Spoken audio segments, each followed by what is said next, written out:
Ben, ça peut être quelque chose de très simple. Ça peut être de se faire traiter de pauvre conne, des choses qui...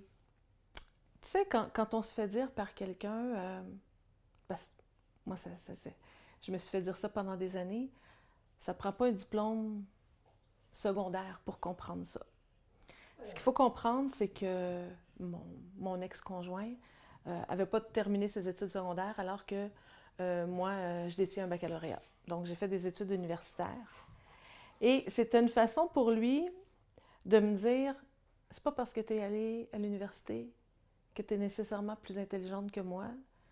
Puis au-delà de ça, tu peux être allé à l'université puis être quand même une pauvre conne. C'est un peu ça le message. Fait que ça, hors contexte, ça peut avoir l'air banal. Ou encore, quelqu'un pourrait dire, ben, comment tu peux avoir accepté de te faire dire des choses comme ça? Mais c'est parce que ce qu'il faut comprendre, c'est que la violence s'installe une étape, un pas à la fois, et un tel degré qu'à un moment donné, euh, tu le vois plus. Euh, Tu banalises ce que tu vis, tu banalises ce qui se passe. Euh, Puis je te dirais que c'est pour se protéger soi-même.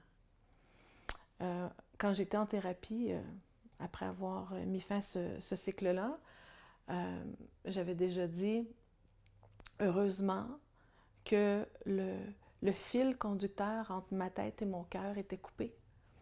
Parce que je pense que on m'aurait retrouvée en psychiatrie.